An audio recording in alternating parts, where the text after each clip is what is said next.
Thank you so much for joining us tonight for the panel, The Preteen Shift Supporting Your Growing Child. My name is Shilpa Kulkarni, and I am the president and co founder of Shiv's Third Eye, a New Jersey based nonprofit established in memory of our son, Shiv, whom we lost at the age of 14 to mental illness to suicide. Shiv's Third Eye was created from both love and loss with the purpose of helping families talk about mental health earlier, more openly, and without stigma. We focus on education, awareness, and prevention because we truly believe that what we understand early, we can support better. Tonight's panel is especially close to that mission. The preteen years, roughly the ages of 8 to 12, are often very much underestimated. They can look quiet on the surface, but underneath, there is a huge storm going on. We as parents see the sweetest, cuddliest little angels suddenly turning into moody strangers overnight, or sometimes slowly pulling away, leaving us wondering what really happened. This conversation is designed to help with exactly that. Tonight is about learning together, reducing fear, and giving parents tools, not judgment. I am honored to be joined by two outstanding local clinicians who bring deep expertise and real world experience working with children and families. Dr. Friedman is a child, adolescent, and adult psychiatrist, and Dr. Erica Lander Miller, she is a founder and clinical director of the Behavioral Care Center of New Jersey. I welcome Dr. Friedman and Dr. Miller to introduce themselves further. Thank you, Dr. Miller and Dr. Friedman. Thank you, Shilpa. Thanks for having us tonight. It's an honor to be here, a privilege, and I don't love public speaking, so this is a good venue to be doing this online. I am a child and adolescent psychiatrist. I also see adults. I've been in practice in New Jersey for about 20 years. My interest in psychiatry started really as an interest in humans. I didn't know if I'd end up working in anthropology, psychology, maybe medical school, and finally I decided I wanted to be able to combine everything. And so in psychiatry, we're looking at all of those things. We're looking at the biology underneath. We're looking at the culture in which a kid is growing up. I say kid, that means child or adolescent. And so it's a very synthesized view of human development, fundamentally. Other people call it developmental psychiatry. I think that's probably a better name for working with kids. That being said, humans develop until the last day of our final breath. So we're always developing. But when we think in terms of development and the trajectory for humans, we're talking brain development from 0 up to about 24, 25 years old. Tonight, we're focusing on the preteen shift. So we'll dive in a little more narrowly there, but it seems narrow and it's not because there's a whole lot happening. Shilpa referenced some of this is under the surface, and then suddenly a stranger is inhabiting your house. So we're looking at the age range of usually prepubertal to kids entering puberty, but not too deep into adolescence just yet. It is a time of, I think Shilpa used the word storm. There's a hormonal storm that's happening for a lot. There's a social storm that's happening for a lot. There's a self-reflective growth storm of self-awareness and development happening as well.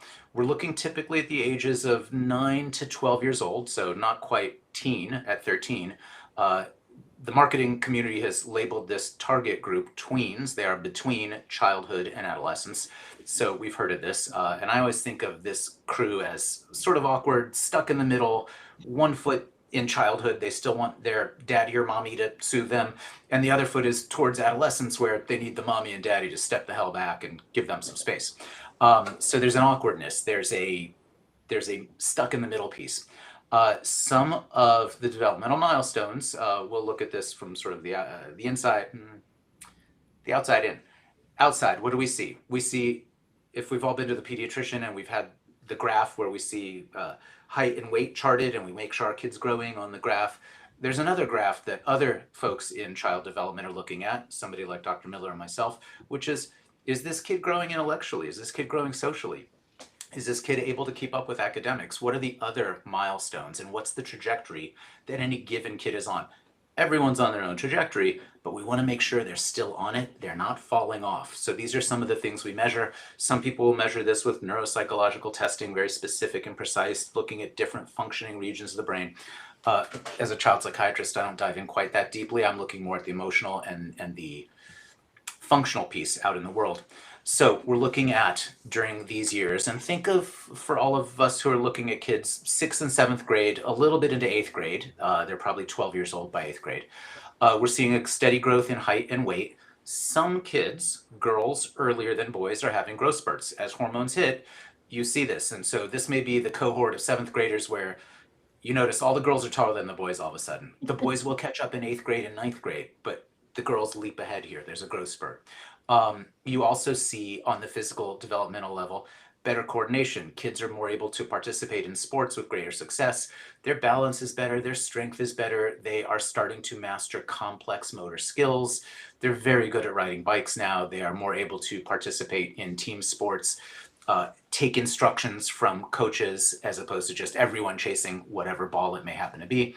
Handwriting starts to become more fluid, although I'm not so convinced that children nowadays write that much because I think everyone's on a device of some type.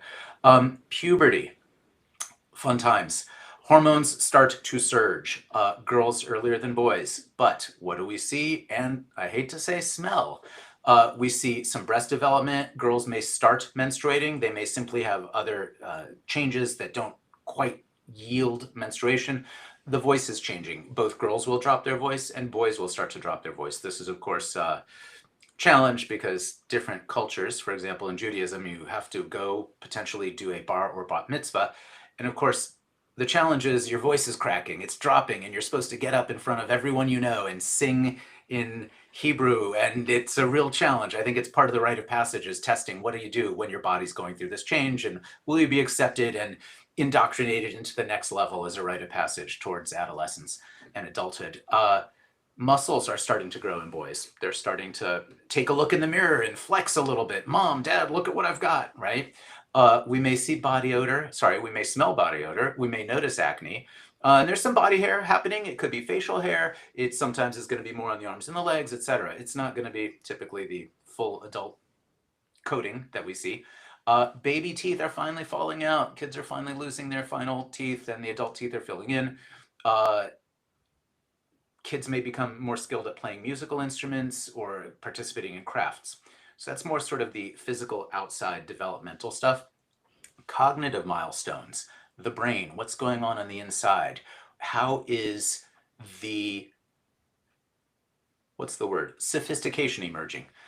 Thinking becomes more logical. There's a better chance that abstract thinking, the world of ideas and concepts, is emerging and kids can manipulate more ideas as opposed to sort of the concrete world outside. Piaget, Jean Piaget was, I believe, Swiss, and he defined very much the developmental phases that we see cognitively happening as kids get older up until full adulthood. So concrete operations means simple things like mathematics, simple math, and that if you see it, you believe it. Abstract or formal operations is more that ability to manipulate in the mind concepts like legitimacy, honesty, dishonesty, morality. That falls under the world of abstract and formal operations. It's a stat, and I will share it because it's always been a concern. About 50% of the United States adulthood has not exited from concrete operations into formal operations. So of everyone we bump into out there in the world, some people are just kind of concrete. They can't get big ideas. They don't understand. And they need to see something to believe it. It has to be tangible. Kids this age are starting to understand cause and effect. They can classify objects very well. They can start to solve multi-step problems. If any of us have been approached by our middle school children to help with mathematics, you probably know what I'm talking about. Their memory's getting better. Attention span is getting better. Ability to organize and plan things, like do their homework without somebody looking over them and prompting them. I also think of this stage, and this is middle school, 6th, 7th, 8th grade, of backpacks and lockers. Kids need to be able to organize what item do I need in what class and what part of my day, and how am I going to plan these things out? That's not about IQ. That's not how smart you are at solving a problem, but it is planning and considering time and organization. So kids are starting to master this in middle school.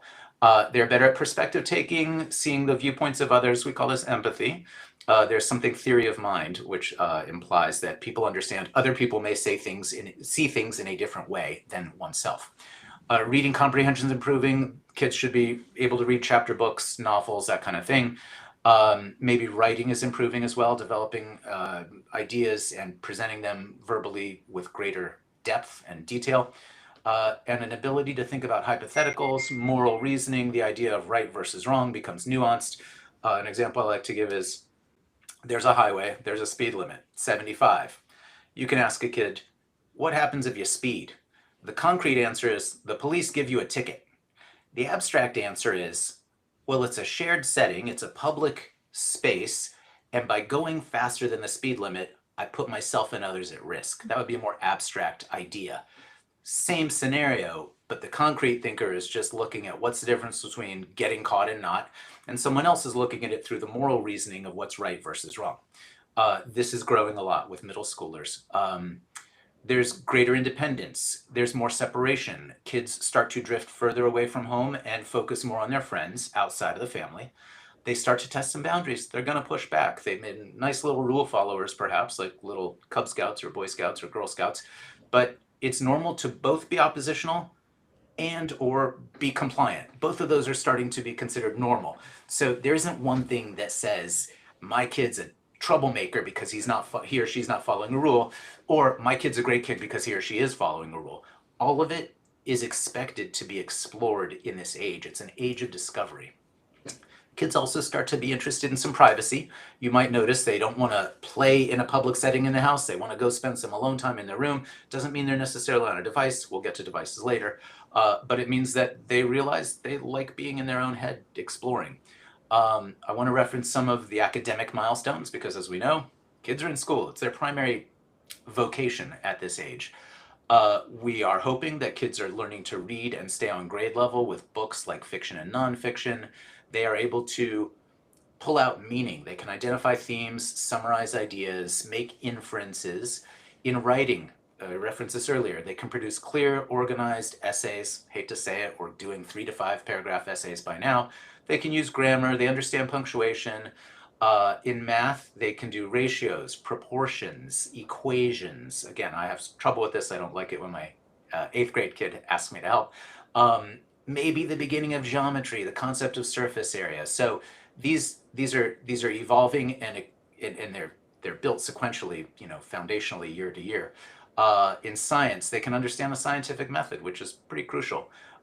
They understand some basic biology, space, life science. In social studies, they're looking at world and regional history. They're starting to learn a little bit about the way government works in different aspects, different countries, regions, perhaps. Study skills. They can use a planner. They're managing their homework. They can switch classes. I referenced this earlier with the backpacks and the lockers, and they know how to get where they need to be on time. Now, further into middle school, complex tasks like comparing and contrasting perspectives, writing structured essays with thesis. They are starting to develop research skills. They can start to take notes. In math, this again is slightly beyond my pay grade. They work with rational numbers. I vaguely remember that from a long time ago. Multi-step equations, inequalities, statistics and probability. They're starting to get a bigger picture of what this is all about. Science, they're actually doing experiments now. They're not just learning it, they're doing it. And then they can attempt to present that and write that up and make that make sense in a verbal way for their teachers. Forces, energy, that's physics, chemical reactions. Social studies, they're looking at world cultures, US history, and it's more about organization and time management, learning to take notes, because what's coming soon? High school. It's going to be another level up. I do want to reference that different cultures, and I referenced a little bit, different rites of passage, and it depends where people are living and with whom they're living as to how rites of passage are achieved. I referenced the bar or bat mitzvah in Judaism. Every culture has rites of passage and at different stages. Yeah. I'm thinking of the Maasai warriors. Yeah. Maasai Masai. Absolutely. Oh, and I guess the time is almost up for me here. Yeah, yeah, we should Go ahead, probably. Shilpa. No, no, I think you are right. Like different cultures have different similar times, the rites of passages, because puberty is considered as very big milestone for everybody, and somehow or the other they want to celebrate it. So absolutely, that's happening. So in terms of this is like you just explained so beautifully, Dr. Friedman, the whole normal growth period, and you have kind of said those 3 years, right? But when is it it's not normal or it needs attention? We should not even say not normal, because sometimes it's just a different time zone, right? So when is it that it needs attention? And I think we would come to Dr. Miller also, because I want to introduce her too. And maybe Dr. Miller, you can tell when kids come to you, when do you think that something seems like it needs attention? Sure. So, Shilpa, thank you for having us on. Truly, you're a gift to the community. This is such a wonderful thing you're doing to give back. And I am always happy to be a part of anything Dr. Friedman is doing because he is brilliant. And I'm happy to hear him speak always. So, I am excited to be here. I am a psychologist, primarily work with children through young adults. Also, work in New Jersey, run a practice, Behavioral Care Center of New Jersey. Um, Happy to answer some questions about that later. I think your question is really helpful and really important to note. We so often talk about what's wrong, what's not going well. I really appreciate, Dr. Friedman, how you're talking about what to expect, right? Because this is an age that is really scary for a lot of people. There's so much change happening, and it's not happening in a smooth, easy way. This is stepwise change. This is a time of uneven development, and it can be incredibly confusing for our kids and for ourselves. Across kids, there's a large spectrum of emotional maturity and physical maturity. You can be 12 and appear 8. You can be 12 and appear 16. There's just a wide range. And even within that, within any one particular child, there are inconsistent changes happening. You're speaking with your sweet little baby one moment and your incredibly irritable teen the very next moment. And it's the same child, the same day, sometimes 10 minutes apart. And so it's really tricky to understand when to be concerned, right? And so I think generally in the world of psychiatry and in the world of psychology, our rule of thumb is when there is something happening that's interfering with functioning. If something is happening that is creating problems for your child in terms of their friendships and their peer relationships or their academics at school, or even their relationships at home in a significant way. We expect some of this to happen when they're tweens, but if it is starting to create a problem where they're not functioning, they're not able to get to school the way you expect them to, there's a sudden dip in grades that feels very inconsistent with how they were functioning before. They're struggling to either make friends or maintain friendships when that never used to be a problem. Those are signs that it's time to come in and check on things. And I know we'll get to it in a little bit, but we're going to also talk about, we talked somewhat already about the physical changes that are happening and the academic changes. We're also going to talk about the social emotional changes, which can feel a lot like a roller coaster and is totally normative. Excellent. Yeah, thank you. So, Dr. Friedman, one of the things that I feel we all, I mean, this is one question that has always been difficult, especially for younger kids, parents, it is even more so difficult. So, let's say my child, we feel like something, one of the early signs we are picking on that. We could probably take them to the psychologist or therapist, or sometimes we could just take them to a psychiatrist, to you. Um, it's hard as a parent when I'm not used to psychology. Like I come from an immigrant background, right? So even to understand that I'm taking him or her to a doctor, and then suddenly the doctor is sitting and talking to them, but there are no blood tests, there are no brain scans, there is nothing. So what exactly do you actually look at when you are, and I this is one question that I've always been curious. The fun answer is we look at everything. Everything can go in everything is relevant. What we're doing is we're sifting through the big picture and we're trying to narrow it down always. Hmm. So referencing what Dr. Miller just said, is there's the social, there's the emotional, there's the academic, there's the cognitive. There's, I think, also the role in the family, and that goes under social, but I think, family is sort of the fabric that keeps us all together somehow. So what's happening? Where's this kid fitting in the family? Um, and then getting back to the question of where's this kid not meeting the milestones? So we just talked about sort of what we expect as normal development. Where's this kid falling off that curve? I reference the pediatric growth curves. And some kids are going to be on whichever curve they're on. The key is to not see a decline, right? So it doesn't mean that we're all trying to somehow engineer children into becoming straight A students and get the best scores on everything. It's just, if you were doing okay, what happened that you're not now? The other piece that I'll throw in is there's the question of, we call it subjective distress, meaning the discomfort that a kid may feel, right? We've all seen our kids be unhappy, feel pain, they get hurt, they get sad, they get frustrated, right? All of which is part of the normal range of human emotion. But if it's a quantity, it's an emerging, increasing Hmm. challenge and a burden for that kid, we take a look. So I don't know if I gave the right answer to that No, question, no, or if absolutely. but That's good. we're looking at everything. And so in an evaluation with a kid, interview parents, obviously, spend time with that kid one-on-one. With the parents around, sorry, there's a bias. The kid may inhibit themselves and not tell the full story. Try to get information from teachers, because again, kids are spending 6 or 7 hours a day at school. Teachers mostly know what's happening with those kids, and their input is a really crucial report to include it. And then you're synthesizing. And from the psychiatric standpoint, and I think also in psychology, medically, how's this kid? Is this kid healthy? Is this kid getting nutrition? Is this kid getting sleep? If we don't get nutrition and sleep, nothing's going to go well. And I hate to be so sort of overly simplified about it, but we've all been sleep deprived. We don't function well. Sleep deprivation is used as torture in many countries around the world. So if we see a kid who is spending too much time doing this at night, well, guess what? There's a big answer that needs to be solved before we do anything else. So I hope that answers that question. Yes.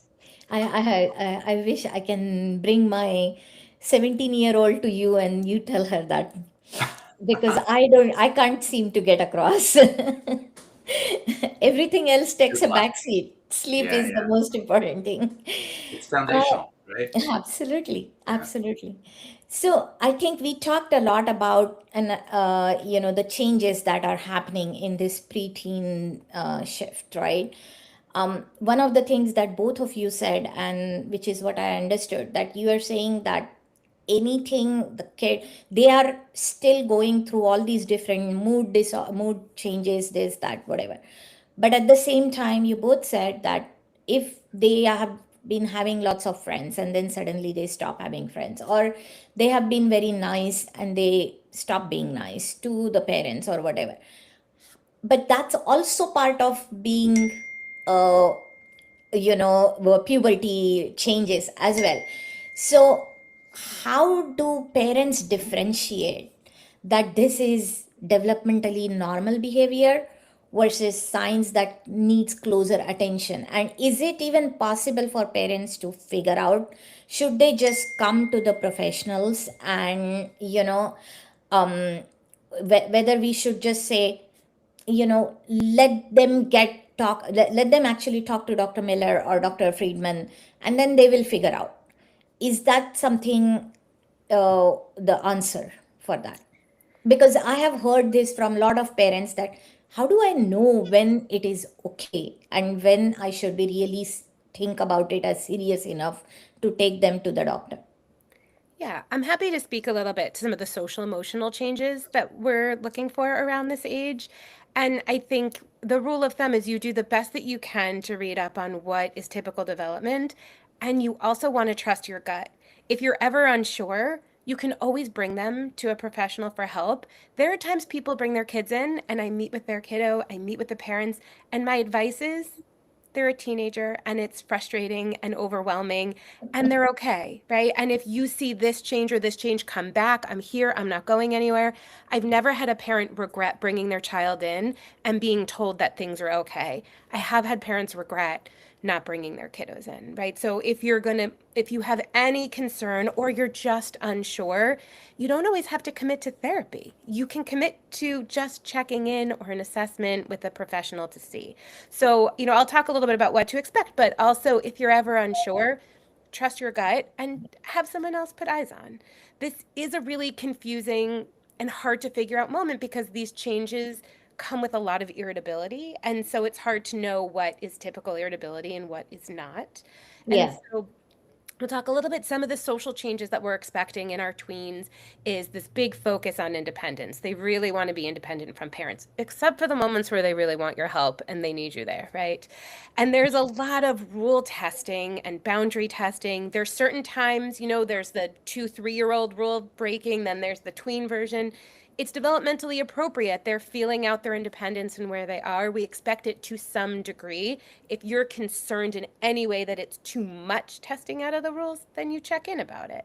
So there is this both intense need to be independent. There's also this really growing intense need for belonging and an over reliance on peer feedback. So I always tell parents, if you're worried, check in because they are probably telling their friends even more than what they're acknowledging to you. So we only get to see very top of the iceberg. So if you're concerned based on the top of the iceberg, then check in because there's probably a lot more there that's happening. So there is this heightened focus and the importance of friendships. Friends are central. There is this heightened sensitivity to social rewards that has to do with the brain development, everything that's happening for them. They really want group acceptance, strong bonds. They will prioritize peers over family, which can be incredibly difficult and heartbreaking as parents. A real increase in group activities. You see cliques starting to really solidify, and that can lead to both social support. It can also lead to bullying and to some cruelty that's happening with who's in the group, who's outside the group. There's a lot of, it sounds young, but this starts around 8, 9, 10 years old, and then it just intensifies for a few years before it starts to get better again. And they're practicing out, they're learning and developing new complex social skills, but they're just learning them. So empathy, perspective taking, compromising, conflict resolution, cooperation, negotiation, all these skills they're learning, and there's a big spectrum. Some kids it comes more naturally to, and they're developing them faster and earlier. And some kids it takes a little bit longer to get there. And that's okay. Some kids are still very concrete. I don't hit this person because I don't want to get in trouble. Other kids, I don't hit this person because I could hurt them. They will be upset with me. It'll impact my friendships. But that's okay to go from either place when you're 9. You might still have that really concrete sense. You might have a more nuanced sense of that. And so it can be really confusing. Even within one child, they can have more nuanced moments and more concrete moments. And so I think figuring out how to ride that can be really, really tricky. And that's true across all topics. Topics parents really often feel uncomfortable talking about, but is so important to start talking about at this age, is they're also starting to understand more complex topics related to sexuality and to puberty. Their bodies are changing, their interests are changing, they're exploring their identities, they're navigating all the societal expectations, and we want to create these opportunities for conversations around sex and sexual behaviors, and we want to figure out how to listen without judgment, without shaming, right? And so these are a lot of the social changes that are happening. At the same time, we also see these key emotional changes happening. They are going through all of this change while they're also navigating intense emotions. It's why tween books all have vampires and werewolves who live forever and they will love you for 500 years and fight for you. There is a natural intensity to this age that is developmentally appropriate, and it's why the tween literature matches what's going on in their own bodies and minds. There is that just need for intensity and a little bit black and white extreme thinking and feeling. And so some of that's the hormonal shifts and the brain development that causes mood swings, causes sensitivity, what we often think of as dramatic reactions that they may not have any control over. But there's simultaneously an increased awareness of others' opinions. So we also see this increase in insecurity, sensitivity to criticism. It's almost like at this age, they're inside out, right? Like Yeah. the slightest bit of criticism feels like you've just said the most horrible thing you could ever say to them, even though you thought you were being incredibly gentle in how you might be approaching them. We're seeing this identity formation, so they're starting to define themselves through interests and values, what groups they're a part of. Sometimes they're exploring who they are in contrast to their family's expectations of them. That can be really difficult to watch also as a parent, right? They're going into their closet and kind of trying on different identities on different days. Normative, to be expected. It may not be consistent. They may be a different version of themselves on different days, and they're just trying to see what fits right and what feels comfortable, right? And again, the big piece that is kind of woven throughout all of this is they're doing all of this while they're learning how to manage strong emotions, intense anger and fear and sadness and rejection and disappointment that can come in big, intense waves, right? And so this is all kind of happening at the same time while they're developing these new skills, like perspective taking, like risk assessment. They're trying to figure out, what potential consequences might arise. Their frontal lobe, the part of their brain that's going to help them plan out what happens next, what could happen, isn't done developing in the best of times till late teens, early 20s. So they are just at the very beginning of learning these skills, and sometimes their bodies and their hormones and their emotions are growing faster than the part of their brain that's going to help them slow down and think things through and think about what could happen next. So I know one of your questions to both Dr. Freeman and I were how do we help? What do we do? I was going to say, like, all of this is well and good. I know exactly how to, change and bathe and feed a 5-year-old or a 2-year-old or a 1-year-old. What do I do with this complex person and who is still a 8-9-year-old? I think, and I don't know if you would agree, Dr. Freeman, I'm pessimistic, but I would say actually the most helpful piece of advice is to not worry about doing it right, because you won't.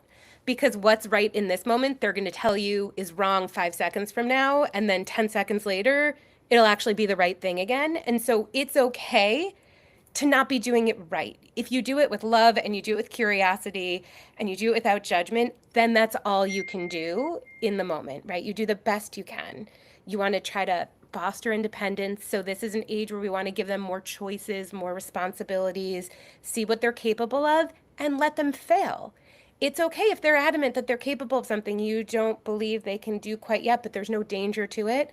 Let them try. Not only is it okay for them to figure that out on their own, the skill of learning to try and fail and get back up is so incredibly important for our kiddos. So we want to give them those moments. We want to encourage friendships that are positive, group activities. We want to model and talk about healthy ways to handle emotions and conflict, because they are in dealing with intense storm of emotions. So we want to show them it's okay for us to have our emotions, because it's a wonderful opportunity to show them how we manage when we're frustrated, when we're sad, when we're anxious. We don't have to pretend to be okay all the time, or it's really a lovely opportunity to show them how to skillfully manage intense emotions and to model skills that you use in those moments, right? I'm feeling really overwhelmed. I want to have this conversation in a calm way. I'm going to go take a break. I'm going to take a few breaths, and I'm going to come back so I can be more calm while we're having this conversation, right? It's such a great thing to model, because it's what we want our kids to do. It's how they're going to build resilience. It's so important to really come to them without judgment, to be able to listen, to validate, and to be realistic about how they're going to manage through this. The storm is a perfect word, Dr. Friedman. This is a storm. I'll jump in, and you did 95% of what I would have said, and you said it far more elegantly. Thank you. Parents, we want to be the best parents we can. We know that. We will definitely fail routinely, and that's expected. You just referenced that. There's different parenting styles, and what literature has shown, what data has shown is there's, and I'm thinking more Western culture, I can't speak to other cultures, but there's authoritative parenting and there's authoritarian parenting. And this is at all ages, guys. I'm talking from as soon as they have language, till whenever they finally leave home and go become and establish their independent lives. So the authoritative parent says, I'm going to tell you why we do it, and then you're going to be doing it. And I understand that you don't want to. This gets to the empathy piece that you just mentioned. And we're doing this because I am the boss. And you may not like it, and that's okay. You can do it under protest. The authoritarian parent says, we're doing it this way because I said so. And that's the end. There is no discussion. You have no voice. I'm not going to actually tell you why this is good for you. And I, as your parent, am aware of how to care for you. It's a very different message. The authoritative parent and the authoritarian parent may produce the same behavior. Let's say the behavior is, I want you to put all your clothing in the drawer. The authoritative parent says, I want you to do this because the rest of us in the family don't have time to do it, and because you're going to take this skill with you to college or wherever else you go. And I know that you can, this shows that you're an independent, capable kid, and you're going to do it. The authoritarian parent says, you're putting it in because I said so, and it's not an option. This is how we do it. Both kids will put the laundry in the drawer. The question is, what's the relationship with the parent? One, that kid fears the parent and says, oh my God, I did it because they scared the crap out of me. And now I've got an anxious piece and I'm not well connected to that person because they're kind of mean to me. And the other one says, I didn't like it that they told me to, but I understand why. And I'm going to be a team player and I'm going to do it. Right. So same outcome, but very different relationship. Kids need consistency from the parent. The authoritative parent is going to say the same message over and over. And the kid's going to push back, and that's okay. But kids need guardrails. Kids need guidance. They are kids. They're not the boss yet. They don't know enough, right? So it's our job as the parents to keep providing these pretty consistent guide rails. Kid's going to bump against it. That's fine. If we as parents are confused, tired, busy, or lazy, and we're inconsistent, it's going to backfire for the kid, because now you have a kid who says, I don't know where the limits lie. Sometimes I win and sometimes I lose when I push the boundary. If we all think of gambling, the slot machine, sometimes I win, sometimes I lose. It can be exciting, but it's also anxiety provoking. We don't want to provoke anxiety in kids. The world is a challenging enough place. The hormones are coming and challenging. So what we want to do is always say, here's the guide rails. You're going to be okay, but you got to stay in these guardrails. And that's it. We don't want to create that discomfort. Some kids don't mind that and they're happy. But I, of course, work in the world, as does Dr. Lander Miller, of some kids with anxiety. And so we don't want to create anxiety. We want predictability. We want, I hate to say this, the illusion of control in our lives. It's a good one. It's mostly illusory.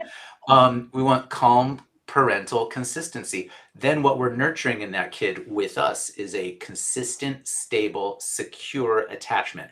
That's specific language regarding attachment theory about how people interact. You don't want anxious attachment. You don't want some ambivalent, insecure, or reactive attachment, which is really not even connected at all. So I just want to jump in on that piece as well That is with the parenting. And we're going to mess up, and that's okay. Just, it's about the percentages. That is amazing. Actually, I just realized I forgot to mention to the attendees on Facebook and YouTube, please, if you have any questions, please put it out on the comments and we will try to take those questions towards the end as time permits. So yeah, thank you, Dr. Miller, and thank you, Dr. Friedman. So one thing that I noted, and this is something that I have spoken to my friends as well. We speak a lot about what the parents need or how they need. Again, coming from different cultures, different, I know the kind of parenting that I grew up with, probably. And then, of course, when I'm growing up, I obviously, and I think that happens with everybody. Oh, my parents didn't do this. I resented that. So I'm not going to do that with my children. So it's like their parenting plus something of my own, which I think is right. And that's my version of parenting. And I think that would be like, I, as a parent, as you said, Dr. Friedman, we all want to be the best parents. At the end of it, that's our culture. That's a natural instinct that we want our kids to get everything and we want to give them the best of everything. And, all of that, everybody, for the most part, I would say everybody loves their kids to the most, right? And that's what we want. But where do I, as a person, I am an engineer, I am a professional, I'm all of this, but I do not have any of those skills that you mentioned, which is being an authoritative parent, being a patient, curious parent. I never learned those skills. So, how do I get those and when do I get it? Erica, this is you. No problem. I, would argue that you do have those skills and you just don't trust yourself.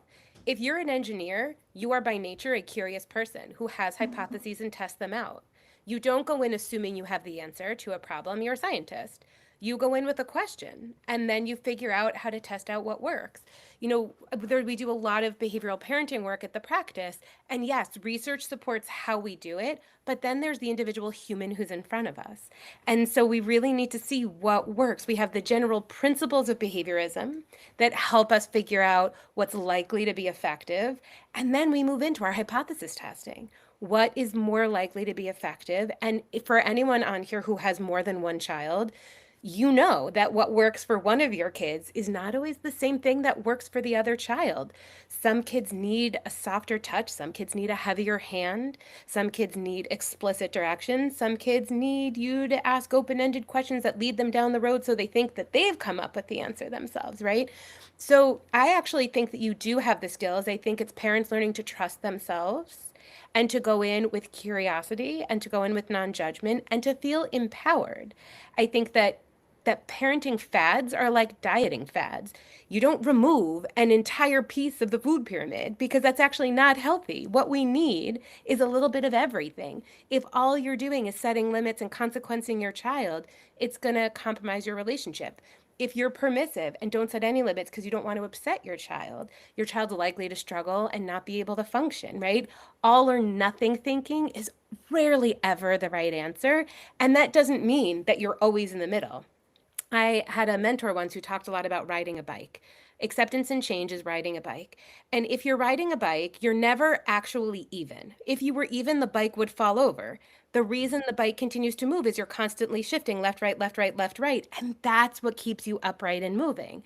And parenting, that's how I think of parenting. It's not that you're perfectly in the middle all the time. Sometimes you lean towards more firmer limits, and sometimes there's a moment of flexibility, and sometimes there's a moment for curiosity, and sometimes there's a moment of I don't care why this is the rule because this is the rule because this is unhealthy, right? Like phone use, often I'm a little bit less curious, not zero curiosity, but I have some very clear limits in my mind. And so you want to think of that bike riding. And if you start to tip, then you tilt the other way. And you're going to tilt too far sometimes. And so then you tilt back. As long as you keep shifting, you will keep moving forward. The second you try to be perfect and in the middle is the second you fall. The second you shift all the way in one direction, you're going to fall again, right?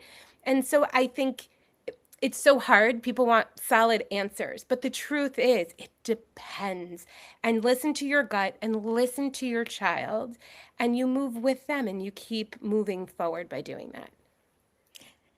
Yeah, it's a very hard concept because as I said, I'm an engineer. I'm more into science and not into art. So this is more like parenting art. So it's a difficult. One other thing that we have, again, I've discussed it with some friends and other parents. Again, as I said, like coming from Indian background, Asian background, one of the things, I think not even Asian, it's more immigrant probably parenting or value system maybe, that there is a lot of most of the immigrant households probably. Again, this is not every, we are talking about some percentage.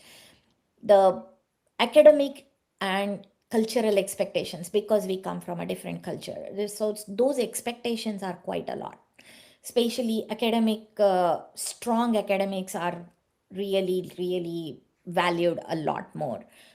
Can those expectations put too much pressure on the kids while they are actually growing up, and that preteens mental health, can that be a problem? I'm going to answer that very quickly. I'm going to say yes. There are multiple tasks happening developmentally, as we went over, and academics is a big part of it, right? Kids are in school 6 or 7 hours a day. It's sort of their vocation. It's what they're supposed to be doing, but they're supposed to also be growing socially. They're supposed to also be growing as far as physical development and everything we talked about, balance and agility and sports teams, etc. So it is an important, big measurable part. And this is part of the problem with academic achievement. We measure it, we see numbers. We don't just get, hey, thumbs up, you did really well, kid, you're on a good path. No parent, we all want that as a parent, but we want to know the numbers, right? That's kind of, and I'm going to say there's the numbers are important because, at least from my angle, and maybe Dr. Landry Miller's, that tells us, is the kid still on their path, right? If the Yeah. numbers are declining, we have a metric, right? We can see this and we can address it and say there's a problem. But in parenting, I mean, we all know sometimes kids are really great at academics and it's a strong suit. Other kids are really great at athletics and it's a strong suit. And some kids, their social qualities, their social abilities, their charisma, it's their strength. It's much more than calculus ever will be, right? So they couldn't become engineers, but maybe they could become salespeople. Maybe they could be promoters and develop, I don't know, programs in public speaking, right? So everyone's going to find their strength and make the most of it. And it's a challenge for the parent because we're looking to make sure our kids are at preteen years making the most of everything they can, but we don't want to push too hard into one way because you're going to potentially ask the kid to do something that they're not capable of, and they're doing all of these things simultaneously. That's my answer on that. So it's a very interesting, yes, I understand that pushing them beyond their capability, absolutely a problem. But when it comes to probably maybe hard work, work ethic, and giving them that value of what is the priority and what is important, if we don't do that as parents, we feel that we wouldn't be doing our job well. So I think sometimes it is taken out of context. I get it that when, if you are seeing your child struggling to the point of functioning, absolutely, the academics and everything should be pushed behind. But there are times when there would be like, the thought about that maybe you should not be pushing them. Maybe you should not be talking about academics all the time, but academics are important. Or that is, and I think earlier, was it Dr. Friedman or Dr. Miller, one of you said, as a student, that is their vocation. That's what they are supposed to be doing in this particular age. So having that focus, and I think as a immigrant mother, I do think that we struggle with what is, how much is right, and how much, where do we put that, stop to that, is probably our question. And I think, I don't know whether there is a specific answer to that, but that's where we struggle probably the most. I have a specific answer, but it's going to sound non-specific. And then Erica, I want you to jump in. It's to the best of that kid's ability. You can't push beyond your ability, right? And we know some kids are remarkably capable and they're doing pre-calculus in 7th grade. And there's some other kids who are in a much more rudimentary math ability at 7th grade. My question is, are you trying your hardest? And if you are, then you can't try harder than your hardest, right? But if you're not trying your hardest, I will routinely ask kids, on the percent of effort out of 100%, please hopefully tell me the truth, how much you putting out for school. And kids, I don't know why, they seem to tell me legitimate numbers. Doc, I'm doing 60%, or Doc, I'm up at 100, but a lot of kids will confess or admit, at the 70% zone. And I say, well, do you see what the problem is? I'm not looking for A's, and I don't think your parents are looking for A's, but they're looking for 100%. They want to know you're really engaged because this is your job as a kid. So I look at it on an individual basis, on an effort basis, on an ability basis. So it's Right. not on an external expectation. It's on a internal, specific, one kid at a time basis. Erica, jump in. Yeah, I couldn't have put that better. I think one of the things Dr. Freeman is highlighting is there's a difference between focusing on effort and outcome, right? And what we're saying is we want each kiddo to be putting forth their best effort. That Right. outcome might look very different from child to child, from class to class, for all different reasons. But that's what we want. We want our kiddos to do the best that they are personally capable of. And I would say with any difficult parenting moment, I find as a parent myself, where I get most stuck, where a lot of parents I work with get most stuck, is those moments where I have to slow down and ask myself what my own priority in this moment is. Is it to be right or is it to be effective? Because sometimes I'm right and they need to know that I'm right. It may not actually lead to them hearing me that I'm right. It may not be effective.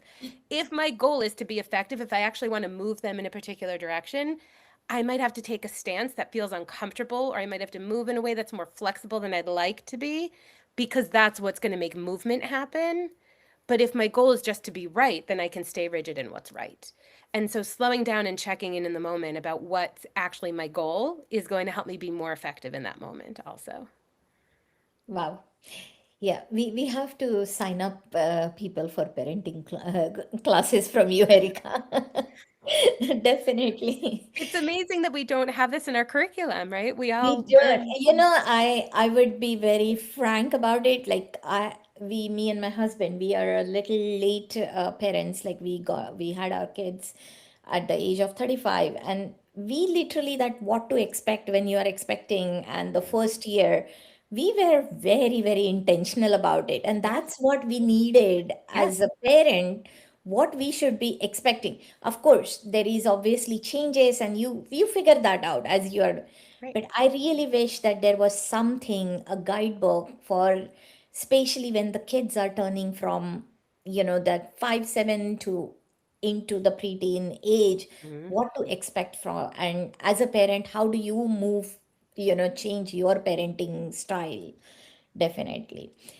Um, I suppose one of the, let's turn our attention to, say, let's say if the child is, the parents realize that they are worried and they are concerned about a child for their mental health, and they are considering professional support. If they are 8, 9, it's a very hard time to look for mental health professional support. What is the best way to start that process? What does it look like? So, I'll jump in. yeah, Yeah. jump in. So I think start with a pediatrician is probably the first place. Every child has a pediatrician. It's just part of the way, at least in our Western culture, things work. And pediatricians are skilled at recognizing these milestones, recognizing the speed bumps along the way, and when to refer out. So always start with pediatricians. Certainly ask at school. Teachers know many kids over many years. We know our 2 or 3 or 4 kids. Teachers know tens and hundreds. They're going to know which kid is the outlier, which kid's having an unusual struggle, and they'll tell us. They'll typically tell us, right? So we want to use these resources, people who really know many kids, not just us with our one worry about our one kid, right? The next thing would be to potentially look at seeing a therapist, see a psychologist, somebody like in Erica's practice.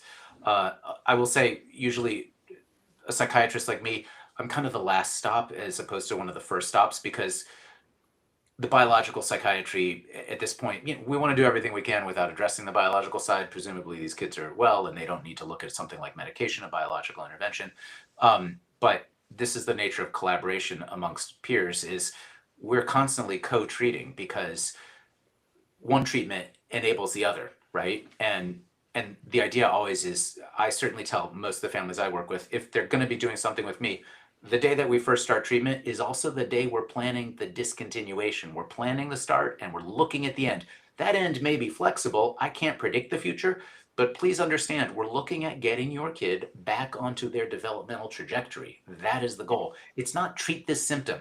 It's treat this symptom or this condition in the service of development. We want your kid to grow up all the way and make it to 24, 25 in the best version of themselves. Well, healthy, content, feeling successful, building integrity. And that includes everything we talked about: good relationships, a sense of competence in their work, whatever it is, ideally not abusing drugs too much or other substances like alcohol, responsible use of technology, because this is a challenge. So there's a lot of getting the kids back on that developmental trajectory. Erica, jump in. Yeah, and that was beautifully put. Rely on your village, right? The village is larger than you think it is. And there Yeah. is actually not judgment there. It is so common for kids to be receiving additional emotional support. The child study team, the guidance counselors in your schools, they are able to see your kid all day long, to Dr. Friedman's point, and they also have a comparison of, is this child appearing more moody than what is typical for this age across the hundreds of other children this age they see all day. So relying on the people who support you at school, relying on your pediatrician, and being an educated consumer is tricky in the mental health space. But if you're worried that your kiddo is anxious, it's okay to look for some information and you want to know your source. And so it's helpful to talk to your pediatrician. Where do I look? Because there's a lot of misinformation out there. But if my kiddo's anxious, odds are the evidence is going to suggest start with CBT and add in medication if needed. But you want to learn about that. You're not expected to know that. If you're not in the field, how could you possibly know that there's different treatments for different types of difficulties? We have DBT and CBT and ERP, all the initials. Therapists love initials, right? But you want to try to read up and you want to go to a source that feels reliable. And if you're unsure if it's reliable, ask your pediatrician, ask your school counselors, talk to people who you trust so that you feel like an educated consumer, and then listen to your children. The statistic I heard is that in the US, the average number of times an adult sees a therapist is once, because they continue to see them until they find the right fit. With kids, we just drop them off and assume they're going to see whoever we connect them with, and it may not be the right fit. So we also want to listen to our kiddos Yeah. and make sure therapy may not be negotiable, but who they see can be. We want them to feel like it feels like the right fit and they're getting the help that they need. How do you actually, especially at that early age, there is a lot of stigma around therapy, right? Even for the children, there is. Um, how do we actually, you know, how do we speak to the child if we realize that they probably need to visit the therapist without them feeling like they have a problem? I actually think the stigma is more from the adults and the parents than the kids. The kids are used to at school speech therapists, OTs, guidance counselors. They're coming in and out of the class. The kids are getting pulled out for one-to-one support. It's so normalized for them that I think this is actually a bigger fear for parents that they think their kids will feel than what actually happens. If you happen to have a kiddo who's sensitive to this, right? There are a lot of ways to manage. I think part of this is there's no shaming, right? That this is something that we see that they're struggling with. We want to get extra support. The way that you would approach them if they were struggling in math, you would never say, "You're terrible at math. We're getting you a tutor," right? You would say, "This year math has been really tough. And so we want to get you some extra support to help. This year, you've been seeming really sad. And I just want to make sure that we have some extra support while you're feeling sad." I also think part of it is finding the right fit. I've had clients call me Coach Erica, and their parents discuss, just like, in soccer, you have a coach who's helping you work on your dribbling, who's helping you work on your shooting. Coach Erica is here to help you learn how to manage when that anger gets really big and you're not sure what to do with it. That's great. That's what worked for that child. You can figure out what is already in your child's life that's a helpful comparison. So it's not you're going to this person to fix this thing that's wrong with you. It's, hey, this has been hard this year. And not only are we going to help you, I need some help figuring out how to help you. So the other part of Dr. Erica's job is to help me figure out the most helpful way to help you, because I find I'm not helping you the right way. When I try to help, it's really frustrating for you because I'm not doing it right. And I want to talk to her about how I can approach you differently and be more supportive. Absolutely. We are actually 2 minutes away, but I do want to quickly mention this topic. Social media screen at this age, what kind of effects it has, and how do you actually help them to be away from it without feeling like you are the social pariah and you are the meanest possible parent out there in the world? I would say it's okay to be the meanest parent. I think if my kids don't at some point tell me that I'm the meanest parent, I'm probably not parenting enough, right? They're not supposed to like all the limits I put. It's their job to push against it, and it's my job to hold firm when it's about their health and safety. So part of this is embracing being a mean parent. That's okay. Our preteens, we have to be so careful with. The brain's reward centers are super sensitive to dopamine, to oxytocin, from social praise. They crave these comments, the likes, the thumbs up, the hearts. their brains, the more of it they get, the more of it they want. It's almost like an addiction. We have to be so careful. They're in this phase where they're just starting identity formation. Social media, it's a testing ground for sure for self presentation, but when you're using it excessively, it can hinder your exploration. It can lead to low self concept, a lot of comparisons. The brain that's in charge of emotional processing is still years away from being mature. So we're handing our preteens this device that they can't actually biologically manage and can't emotionally reactive. So they're more reactive to social cues, both positive and negative. We know that overuse leads to increased rates of depression, anxiety, sleep problems, body image issues. Their social skills decline, knowing how to interact and face to face, reading facial cues. I don't speak this language fully because I'm too old, but my clients will tell me, oh my God, they sent a picture of their whole face instead of just their forehead. It is so much to navigate. It is too much for this age range to navigate. They cannot do it. The comparison that's curated online is so detrimental to them. It is really concerning. So what do the experts say? Delay introducing them to it. So It I is have heard Wait Till 8th is the organization that's going to be actually at the Youth Mental Wellness Fair as well. And that's what Livingston parents are kind of trying to push for. yep. So, yeah, thank you so much, Dr. Miller and Dr. Friedman. As we begin to wrap up, we are exactly at the hour. I want to highlight a few themes that came through so clearly tonight. So, the preteen years matter more than we obviously realize. I mean, the amount of development that Dr. Friedman explained. Early support is definitely important for prevention. Emotional safety and connection. I think those are powerful proactive factors. You also said that parents don't have to know everything, and we can be mean parents, but at the same time, we have to be curious and a lot more things. On behalf of Shiv's Third Eye, I really want to thank both of you, Dr. Friedman and Dr. Miller, for your insight, compassion, and clarity. And thank you so much to all the parents who actually chose to spend this 1 hour with us. Um, this panel is part of the broader Youth Mental Wellness Fair that we have on 25th.